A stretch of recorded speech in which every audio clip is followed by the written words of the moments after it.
Alors, bonsoir tout le monde. Bienvenue à la séance extraordinaire. Vous avez reçu un ordre du jour, c'est marqué ordinaire, mais tel que la vie publique le mentionnait, c'est une réunion extraordinaire. C'est une réunion extraordinaire, parce qu'il y a une consultation publique, donc la réunion va être arrêtée pour faire la consultation publique, et après ça, on va revenir à la réunion. Et lorsque c'est une réunion extraordinaire, on peut discuter que des sujets de la réunion extraordinaire. Toute autre question, à ce moment-là, va être à une séance ordinaire.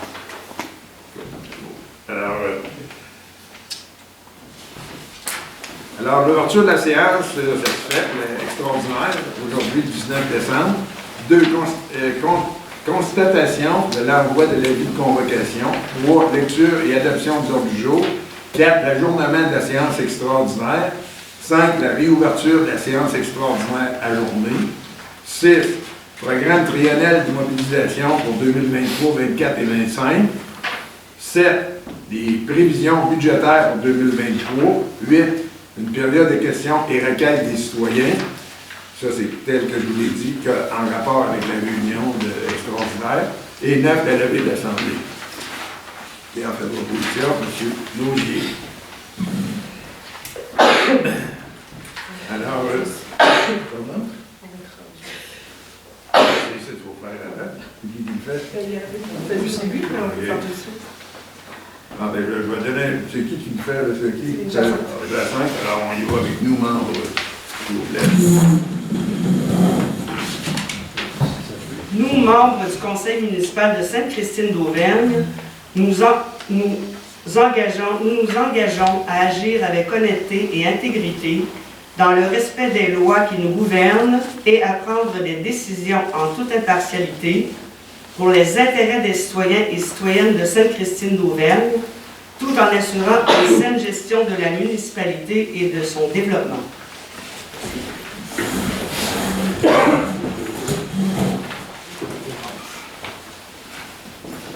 Alors, la constatation de l'envoi de l'avis de convocation, il a constaté que l'avis de convocation a été dûment signifié à tous les membres du Conseil et mention en est faite au procès-verbal. La lecture et l'adoption de l'ordre du jour, je l'ai faite précédemment. L'ajournement de la séance extraordinaire, il est proposé et résolu que cette séance extraordinaire de la municipalité de Sainte-Christine d'Auvergne soit levée à 20h02 et ajournée pour être poursuivie immédiatement après l'Assemblée publique d'information concernant les analyses d'eau souterraines effectuées dans le secteur de la route 28. Alors, on va laisser la place, s'il te plaît. Oui, ça prend ton position, c'est toi qui le fais? Oui. C'est bien. Alors, vous pouvez venir, Oui. Donc, bonsoir tout le monde. Merci d'être venu à la consultation d'informations sur les échantillonnages qui ont été effectués dans la route des 28. On a ici M. Simon Huard qui a été engagé par la municipalité de la firme OGEO. Il va venir vous faire part des échantillonnages et de son rapport que je vais lui faire. Es-tu capable d'avoir des choses sur les points? Oui, c'est ça, okay. exactement. Je vais m'occuper de ça, moi, pendant ce temps. Ah, excellent. Je vais mettre ton rapport. OK, je dois. Bonjour tout le monde. Je n'ai que vu quelques-uns lors de l'échantillonnage qu'on a fait dans le coin de la route durant le 28. Comme je lui disais, on a été mandaté pour échantillonner les puits résidentiels et certains piézomètres qui sont présents au bout de l'ancien site d'enfouissement pour évaluer la présence de plomb dans le secteur. Puis, si tu présentes la filure, s'il vous plaît. Donc, on voit les puits échantillonnés. Alors, les points en jaune, c'est les piézomètres qui étaient déjà existants. Et les points en blanc, c'est les résidences qui ont été échantillonnées. Les piézomètres, on les a échantillonnés avec une petite pompe submersible. On a extrait l'eau qui est 3 fois le volume comme les ça va être bon d'expliquer ces fois. Un piézomètre, excusez, ouais. Dans le fond, le piézomètre, c'est un instrument de mesure de l'eau. C'est un tuyau de 2 pouces pour faire simple, qui descend dans le sol environ entre 5 et 7 mètres de profondeur. Puis la base du tubage de 2 pouces, il y a des petites ouvertures dedans qui laissent passer l'eau. Fait que c'est comme un peu une pointe finalement, c'est juste une construction plus géotechnique. Donc ça nous permet d'échantillonner l'eau à cette profondeur-là, entre 5 et 7 mètres de profondeur. Donc, ces derniers-là sont tout au droit de l'ancien site d'enfouissement qui est mis en bleu, c'est une localisation approximative. Puis les plus résidentiels, ils ont été échantillonnés le plus près possible des points de filtrage. Donc, on a pris le premier robinet qui était disponible là, pour éviter que l'eau circule dans les conduites. Hein. Donc, l'échantillonnage a été fait, puis fait intéressant. J'ai rajouté une ligne rouge, c'est la limite de bassin versant entre la rivière Saint-Anne et la rivière Port-Neuf. Ce qui veut dire, c'est que l'eau souterraine dans le secteur s'y déplace là, tranquillement, puis ça se peut que ça aille d'un côté comme de l'autre. Fait qu'on peut continuer. L'échantillonnage a été fait. On va aller au tableau des résultats, peut-être, s'il vous plaît. Donc, on a les prix résidentiels. En haut, on a les adresses de chaque. Ce qu'on va aller au bout. Le plomb, ce qu'on peut observer, c'est que les concentrations sont en dessous de la limite de détection du laboratoire, excepté deux endroits qui montent 0,002 et 0,003 mg par litre de plomb, alors que la norme, c'est 0,005. Donc, il y a une présence, mais c'est en dessous des normes, donc elle est potable. Avec l'information qu'on a là. Toutes les résidentiels, l'eau est potable avec les paramètres qu'on a fait là.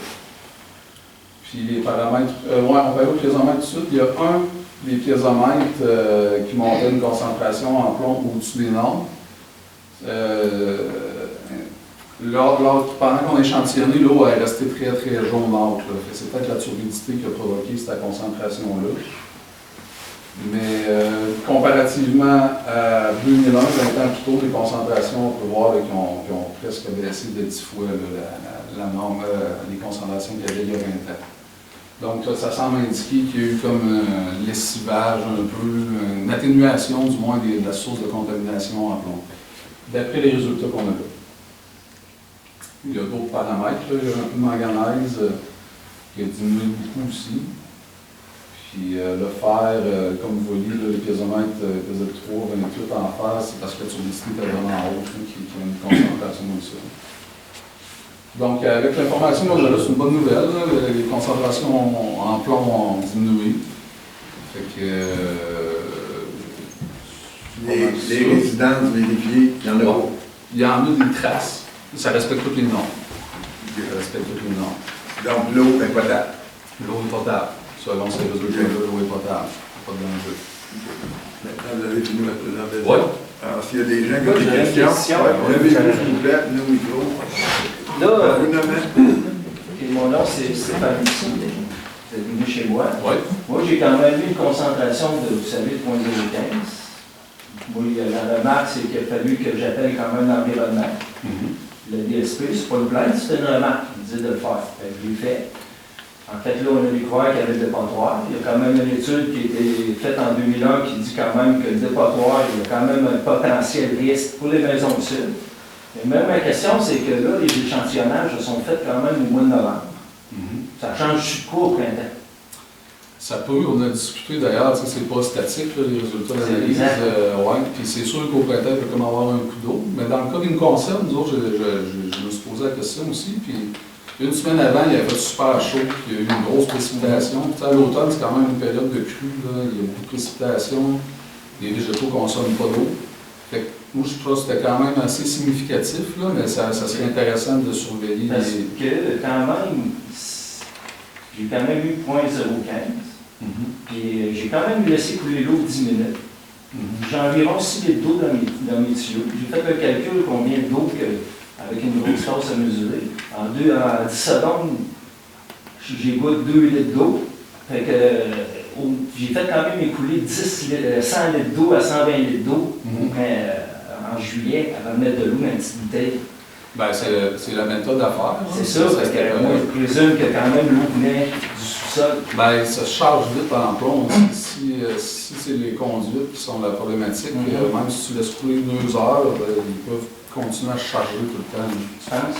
Ah ouais? Ouais. Parce que quand même, quand tu vas sur les sites, ça dit que si on a une tuyauterie faite comme ça, tu as juste à laisser écouler l'eau, l'évacuer.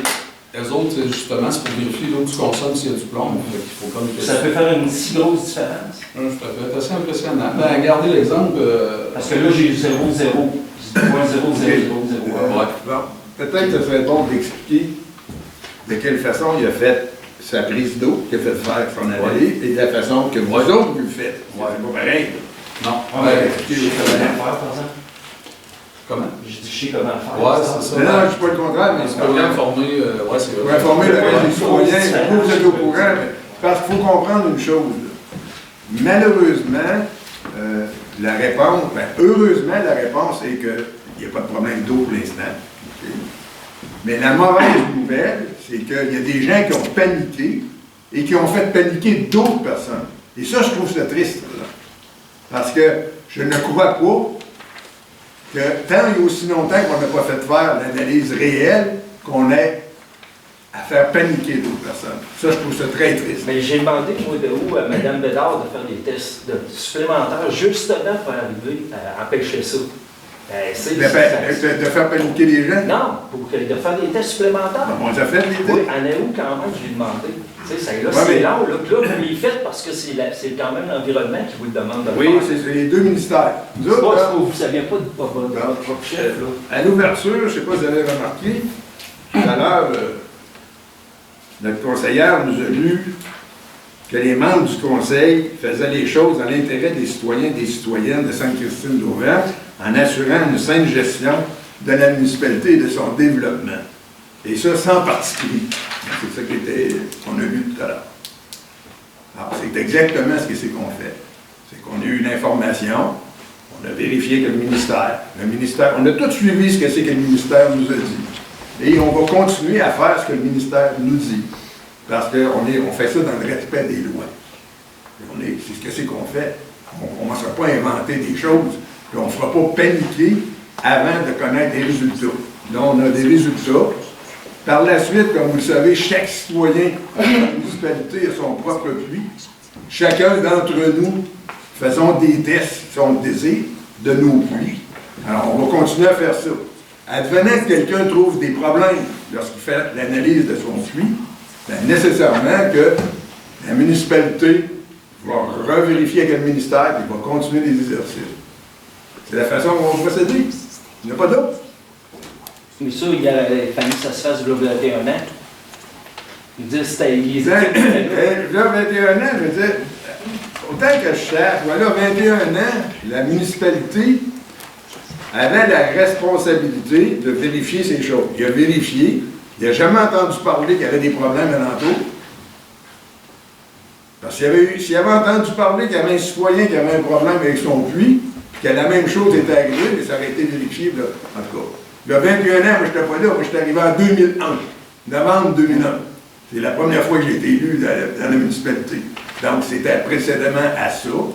Et si on l'avait su, s'il y avait eu un citoyen qui avait eu des problèmes, il aurait mentionné la municipalité, et on aurait procédé comme on l'a fait pour l'instant. Mais vous saviez quand même qu'il y avait un dépotoir qui avait un risque potentiel. Vous ne pouvez pas le nier.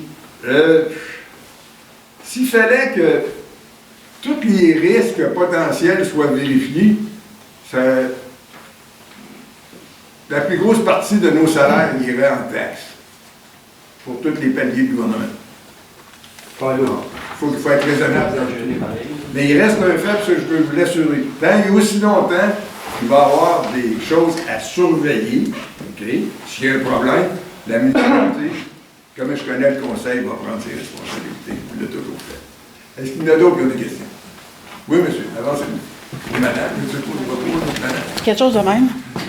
Ça, je ne voyais pas, vous étiez assis.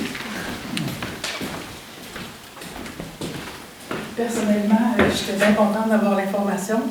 Puis je trouve qu'on est capable de quand même avoir un jugement critique puis de ne pas paniquer. C'est ça, merci. Nous, on n'a pas une pointe, on a un puits artésien. Donc, c'est beaucoup plus profond. Qu'est-ce que ça change au niveau? Est-ce que ça peut être contaminé quand même beaucoup plus profond? Là, présentement, il n'y en a pas dans notre eau, mais éventuellement, est-ce que ça peut se rendre?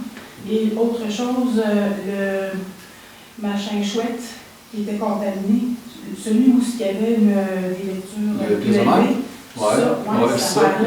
C'était lequel? Il était où? Parce que on peut retourner voir, c'était le PZ3, c'est lui qui était un petit peu plus au sud. Là. Au sud, ça veut dire regarde, ça là, plus à l'ouest en fait. Ouais, il est vraiment. Quelqu'un qui peut me dire c'est quoi? Parce que moi, je comprends rien là-dedans. Il y a la route des 28, c'est direct. La rue des 28, ça c'est la nouvelle rue qui n'a pas de nom. Hein. Perrault. Fait que tu vois, c'est la ligne des lignes du sont de site.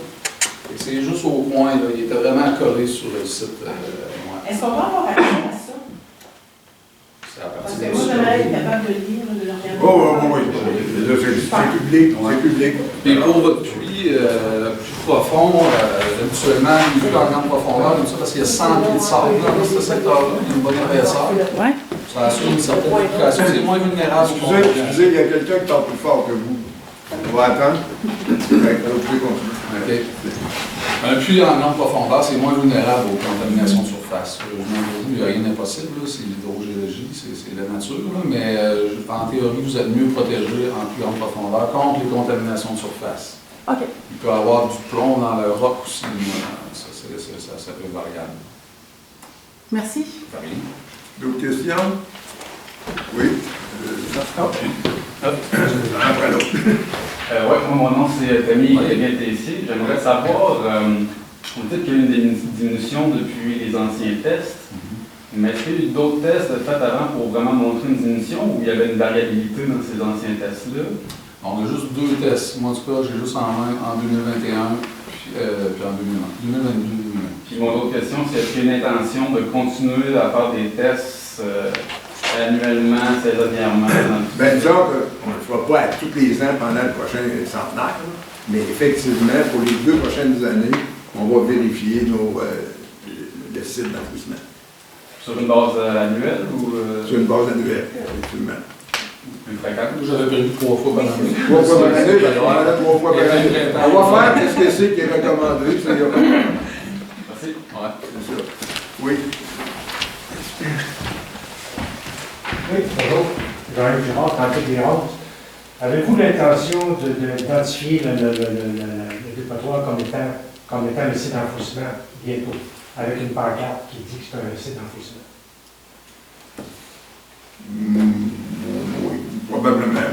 Oui. Ça serait approprié d'identifier pour les futurs acheteurs, pour que ce soit tout le monde le sache qu'il y avait un site là avant ça. OK. Alors, ce que c'est qu'on va faire, je vais en parler au conseil, puis le conseil va prendre des décisions positivement ou négativement. Je serais porté à croire que ça va être positif.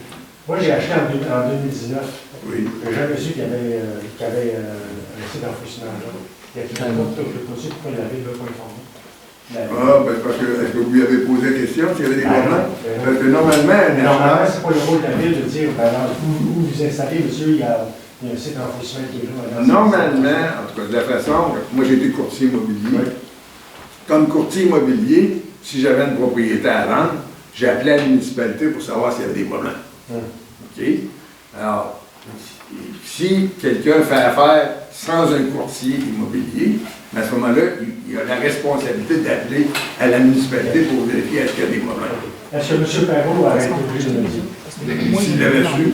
M. Perrault, ça fait, il y a plein de terrains ici. Oui, mais ça ne veut pas dire que parce qu'il y avait des terrains qu'il savait, c'est qu'il savait, oui, il y aurait peut-être probablement dû vous le dire, oui, effectivement. Mais ça, je ne suis pas un avocat, je ne peux pas vous le dire. Mais, en tout cas, moi, comme courtier immobilier, l'information que j'allais à chercher, puis je la donnais à mes clients. OK, merci. C'est ça. D'autres questions? Alors? Excusez.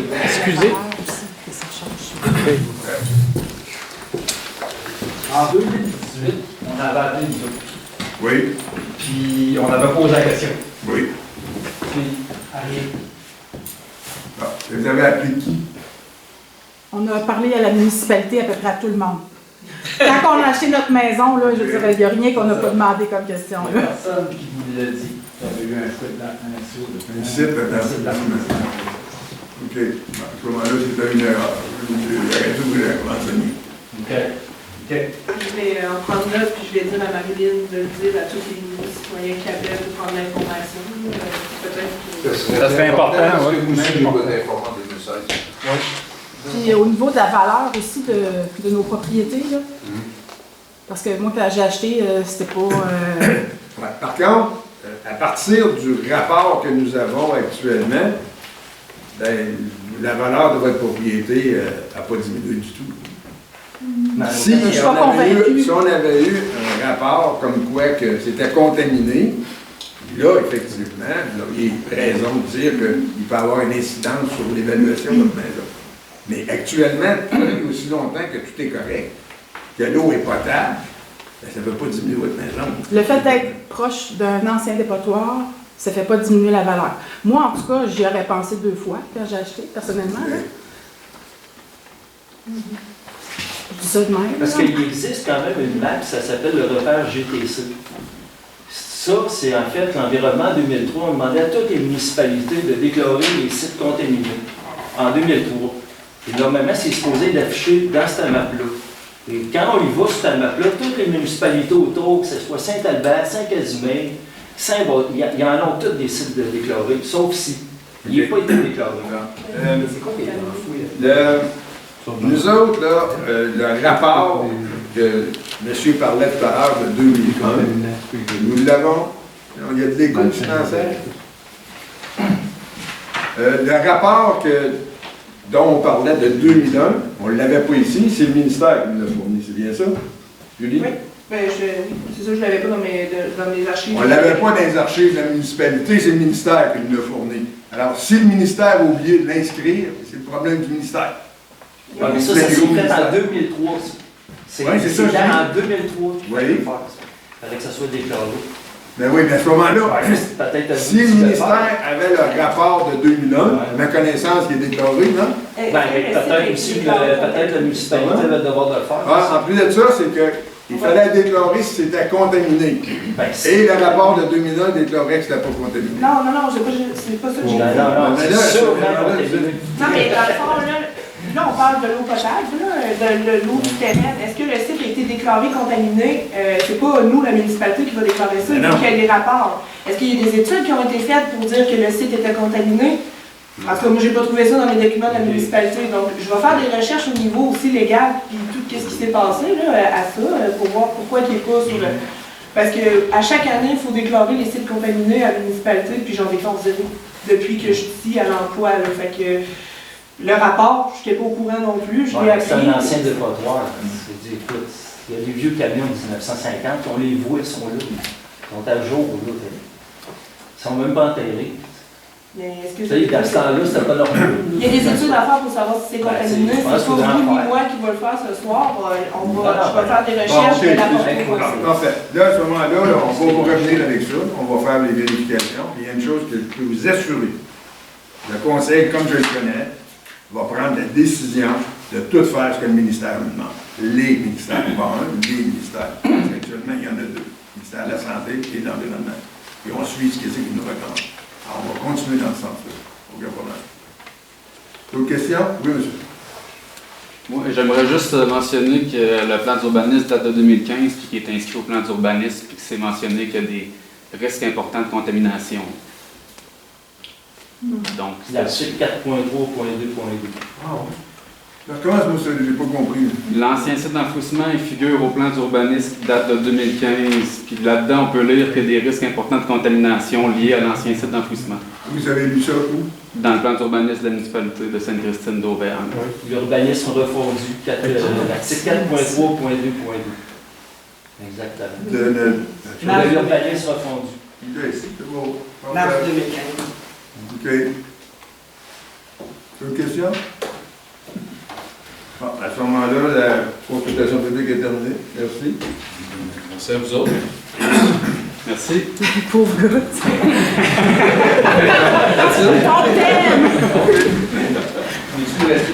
J'aurais peut-être une petite dernière question pour le monsieur qui prend des échantillons. Oui. Prenez-ce quand des échantillons? Parce que j'aimerais ça peut-être un bon moment donné de posterie par chez moi, mais pas de jour. Ben, les prochains coups, ça va être les puits d'observation, les piézomètres. On ne peut pas, en tout cas dans mon cas, moi, je ne peux pas échantillonner. Non, des fois, on va se tenir proche de la municipalité. Ça parle un peu, parce que... La municipalité va faire, on en faisait 2 campagnes d'échantillonnage par année. Suite aux recommandations du monde, dans le fond, vu que nous, nous, on va le faire 3 fois par année à peu près. Ouais.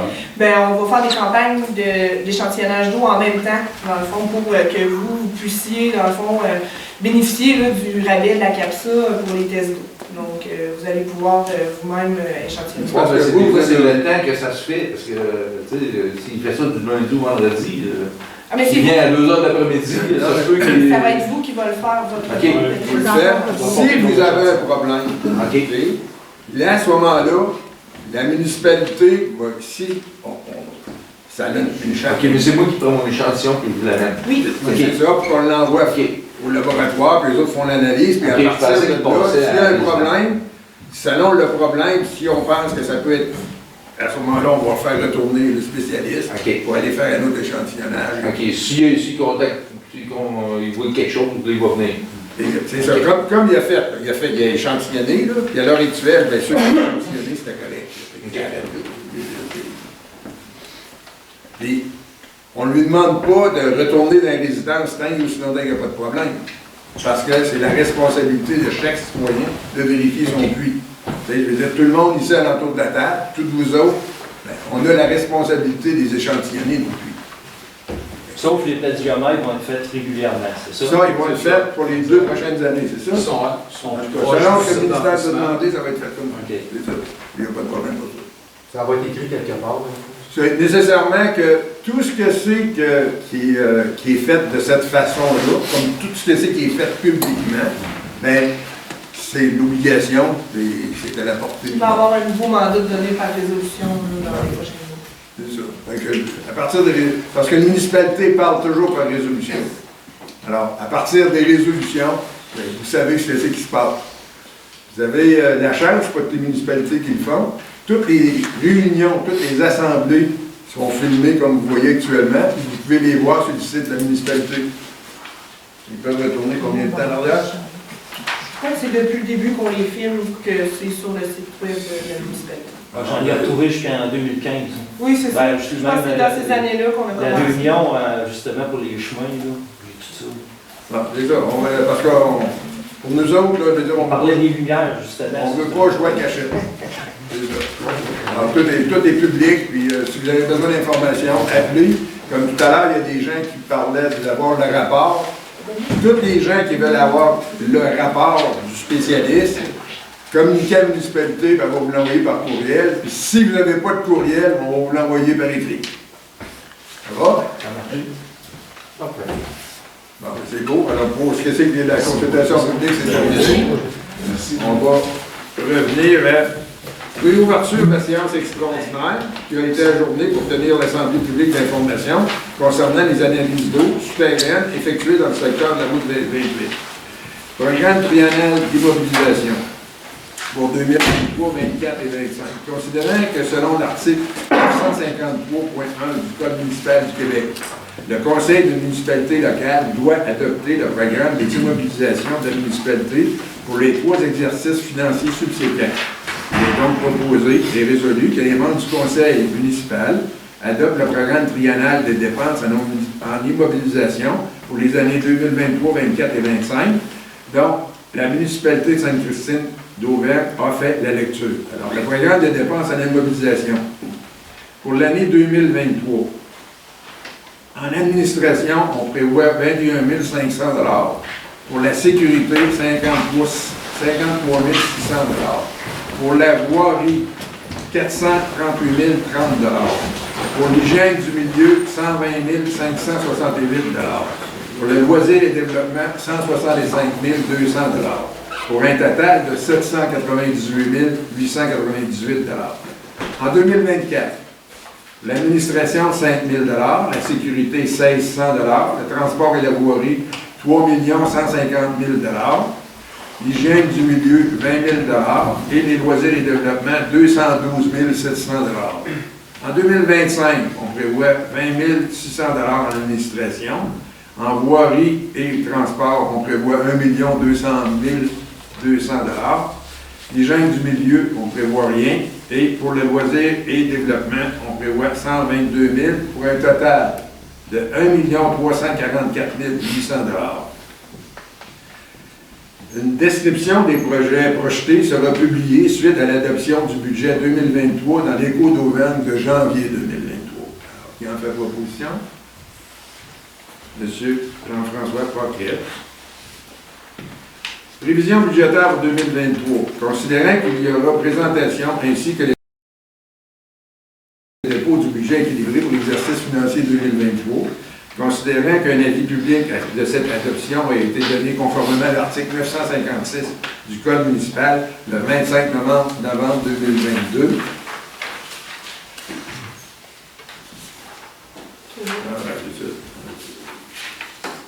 Il est proposé et résolu que les membres du conseil municipal adoptent le budget des opérations financières de la municipalité de Sainte-Christine d'Auvergne pour l'année 2023, tel que présenté ci-bas, avec un équilibre des revenus et des dépenses.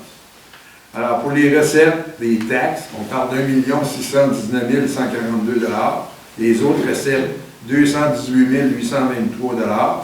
Les transferts, 130 567 $ pour des revenus totaux de 1 968 532 $. Maintenant, l'affectation. Il y a des surplus qui sont affectés de 178 604 $. Il y a un surplus aussi pour la bibliothèque de 1 000 $. Pour la circulation et stationnement, le surplus est de 1 000 $ aussi. Les lumières de rue, il y a un surplus de 3 200 $ qui est affecté, un surplus, dis-je. Il y a un surplus affecté aussi pour le parc et terrain de jeu de 7 000 $. Donc, l'excédent affecté, accumulé, est de 75 834 $. Alors, si on additionne le total, ça veut dire qu'on a un total de surplus de 266 638 $ d'affecté, ce qui donne un total de revenus de 2 235 $, 2 235 170 $. Maintenant, pour le fonctionnement, l'administration générale, on parle de 499 178 $. La sécurité publique, c'est 254 512 $. La voirie et le transport, 674 259 $. L'hygiène du milieu, 179 704 $. L'urbanisme et développement, 117 312 $. Le développement, 65 702 $. Loisirs et culture, 274 555 $. Les frais de financement pour 51 806 $. La dette pour 92 801 $, ce qui fait un total de 2 209 829 $. Les investissements en immobilisation pour 2023, c'est 25 341 $, ce qui fait des dépenses de fonctionnement pour 2 235 170 $. Alors, la période de... Oui, c'est ça. Alors, je suis au courant. Proposé par M. Trépanier. Alors maintenant, la période des questions, comme je vous disais au tout début, peut être vue et entendue sur l'enregistrement de cette séance disponible sur le site Internet de la municipalité à l'adresse suivante. Alors, c'est www.saintechristine.quebec.ca. C'est pas bon? Ça, c'est SCA.Québec. Il me semble que c'est pas ça, hein? Non, c'est SCA.Québec. Oui, ça. OK. Alors, s'il y a des questions en rapport avec le budget, vous pouvez intervenir. Je donne la parole. Sinon, ben, est-ce que quelqu'un fait la proposition de lever l'Assemblée? M. Leclerc. C'est pas compris? Ah oui. On vient de me suggérer de vous souhaiter des joyeuses fêtes. Effectivement, alors comme vous pouvez voir, le budget a une augmentation cette année, puisque la plus grosse partie de l'augmentation vient du déneigement.